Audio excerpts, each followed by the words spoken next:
أعوذ بالله من الشيطان الرجيم بسم الله الرحمن الرحيم ذلك جزاؤهم بأنهم كفروا بآياتنا وقالوا أإذا كنا عظاما ورفاتا أإنا لمبعوثون خلقا جديدا ولم يروا أن الله الذي خلق السماوات والأرض قادر على أن يخلق مثلهم وجعل لهم أجلا لا ريب فيه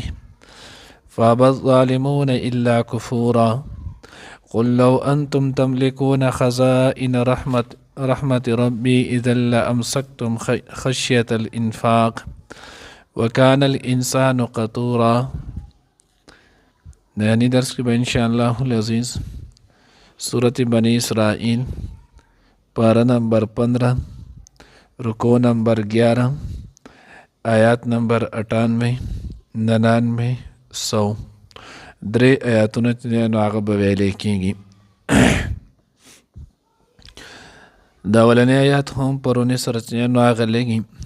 پرونی کې سبق کې تیر شو. الله وی کلما خبت زدناهم سعیرا، هر کله چې د غور کمزورې شي په مړ کېدو شي نو موږ د غور لمبې نورې هم سیوا کو. نو اوس دې آیات کې الله جل جلاله فرمایي ذالک جزاؤهم بانهم کفروا بآیاتنا، دوی ته دا سزا ولې داسې میلاویږي چې حالن کې وخت د خلکو وشي نو دنیا کې قانون او طریقه دا ده چې سزا کې تخفیف راځي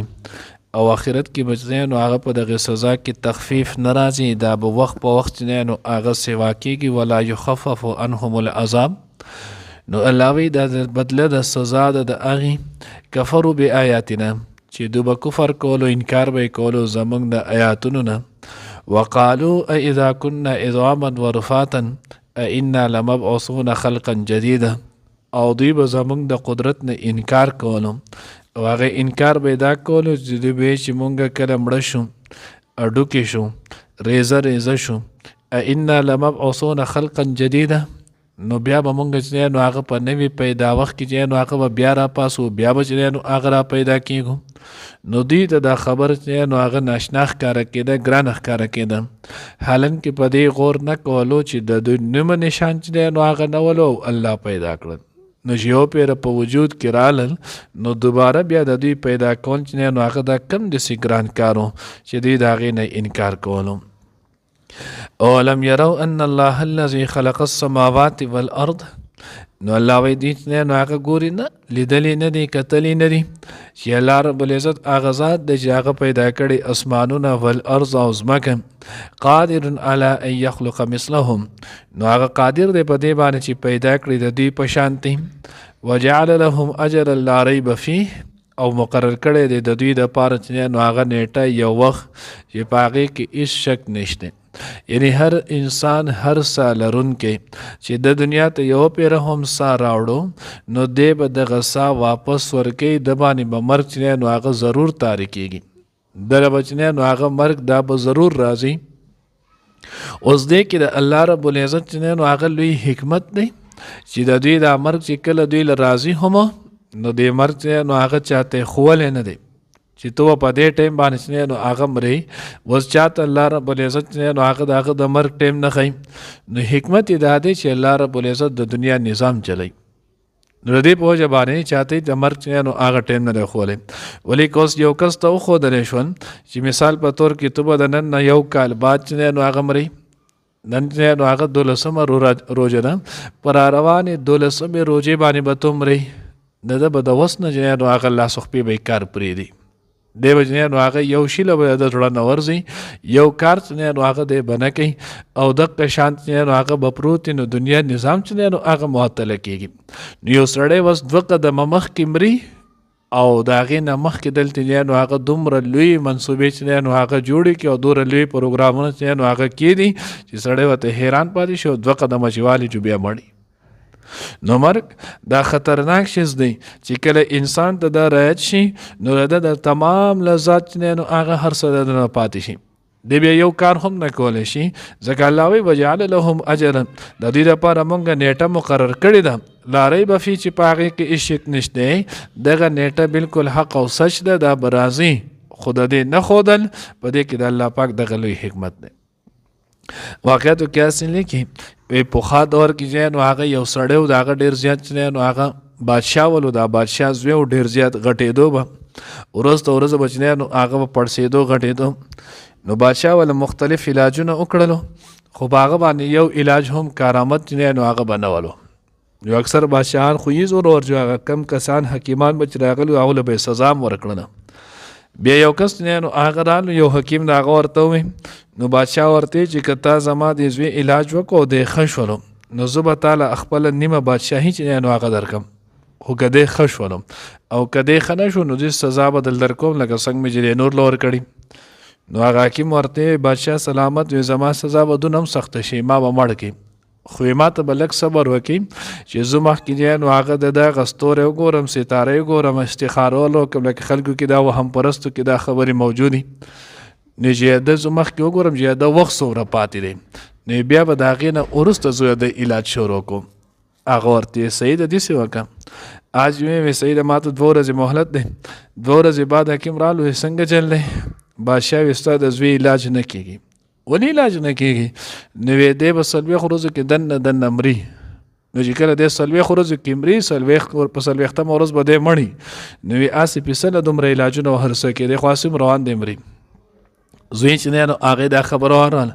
بادشاه که دی مړ نه شو چې بادشاه سلامت ما ځان سره جیل کوي په یو کمره کې به زوی ما دی به راسره وي جو که 40 ورځې بعد دی مړ نه شولو جو تاسو به ما ته چې نو هغه څه سزا راکول غواړي جو خبر راکړئ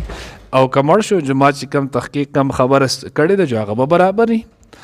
بادشاه چې دی نو هغه نو بادشاه چې دی نو هغه کم داسې وکړلو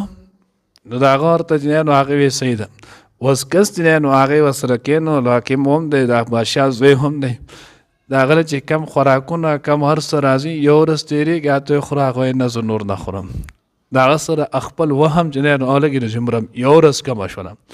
2م ورځ کمه شوه 3م ورځ ته ورځ سړی چې دی نو هغه کمیږي رو رو کمیږي رو رو کمیږي او چې څه راځي چې هغه حکیم صاحب چې دی نو هغه ټوله خوري هغه حکیم صاحب خوري او دی چې دی نو هغه ورځ ته ورځ په کمیدو روان دی چې دې چل چې نو هغه وشوله 40مه ورځ چې کله راله نو هلک بالکل ورچ ډکې چې دی نو هغه کڼکې دې جوړ شو 40مه ورځ ووته سړی چې هغه پاتې شولو لاړې لږې تېرې شوې باچا رالو چې وایي کتل زوی ژوندی دی خو وچ کړه شوی دی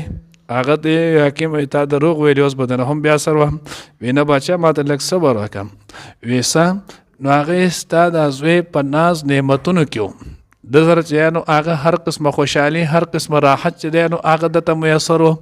نو که هر څومره علاج به کېدو نو د دې چې نو خوشحالي دومره غفلت د دومره چې هغې طرف ته د دهان نه نو دی به غټېده خو ما د سره دغه غم ولګو نو چې کله د سره غم ولګېدو نو دی هغې وخوړو دی ختم شو د دې نه علاوه د بل یو علاج هم نو په د باندې دوای کار نه کولو ځکه نو بهرحال نو الله رب العزت وایي وجعل لهم اجرا لا ریب فیه مرګ د هر انسان د پاره دی خو که چېرته د مرګ نه مخکې یو انسان ته پته ولګېده نو دی بیا د باچا زوی دی بیا هېڅ هم نه خوري دی بیا په خپله چې نو د هغې نه مخکې مړی نو ځکه الله پاک دنیا نظام چلی نو د دغې دپاره الله وایي د هغه نیټۍ مقرر ده ښایي ولې نه الله ته دی کې د الله حکمت دی فابى الظالمون الا کفورا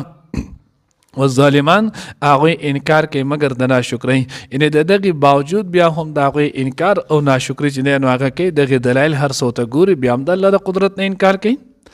قل تو ورته ووایه پیغمبره لو انتم تملکون خزائن رحمت ربي که چېرته تاسو چې دی نو هغه مالکان مې زما د رب چې دی نو هغه د خزانو اذا لامسکتم خشیة الانفاق نو دغه وخت به تاسو چې دی نو هغه منع کړي ولو د یرې چې دی نو هغه د خرچ کېدو نه وکان الانسان قطورا او انسان چې نو هغه ناشکره دی اوس دلته د رحمت ربنا مراد چې نو هغه سره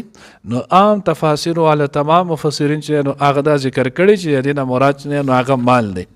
او د هغوی وجه او ربط چې نو هغې هم دا ذکر کړی دی ځکه چې دغې نه مخکې تېر شول د مکې مشرکانو چې نو هغه په دې رکوع کې مخکې تېر شول چې دوی د مال چې نو هغه طلب کړم حضور علیه الصلاة والسلام ته چې موږ ته د مکې د غرونه د سرو زرو کم دې کې باغات چې نو هغه ولګوه دې کې نهرونه چې نو هغه د جاري شي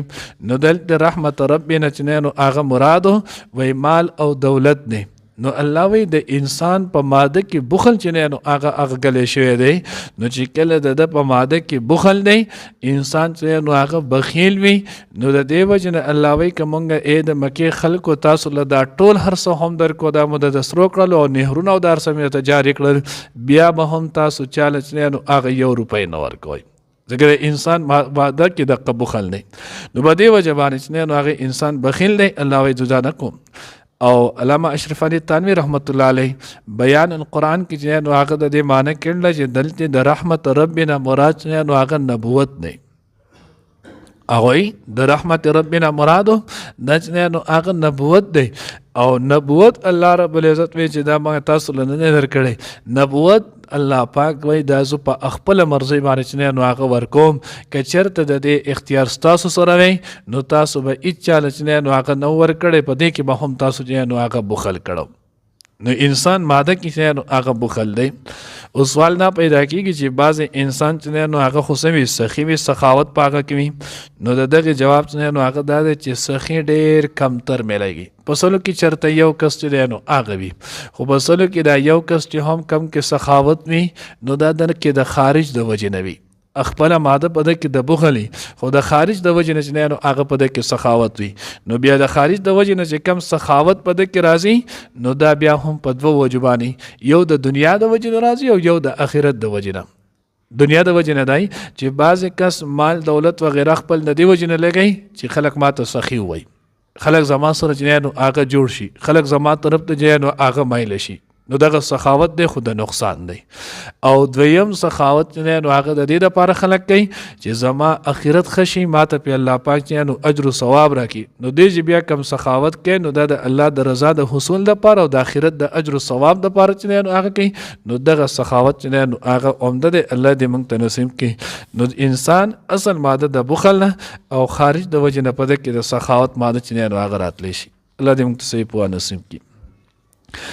ذالک دا جزاؤهم د دوی سزا ده بانهم کفروا په وجه د دې چې دوی انکار کولو به آیاتنا زمونږ د آیاتونو. ذالک دا جزاؤهم د دوی سزا ده بانهم په وجه د دې کفروا به آیاتنا چې کفر کولو زمونږ په آیاتونو.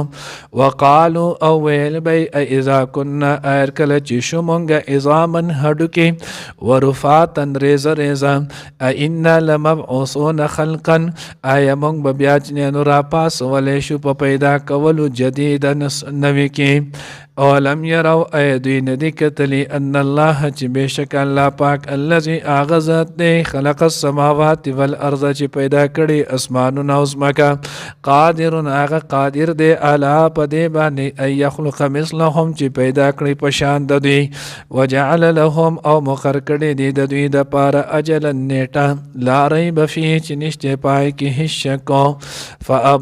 فابى الظالمون نو نه قبل ظالمان الا کفورا مگر ناشکری. قل اوای ورته پیغمبر لو انتم کچری تاسو تملکون مالکان وی خزائن رحمت ربی د خزانو د رحمت د رب زمان اذن په دغه وخت کې لامسکتم تاسو به منع کړي ول خشیت الانفاق د یری د خرج کېدلو وکانه الانسان او د انسان قطورا ډیر زړه تنګ بخیل.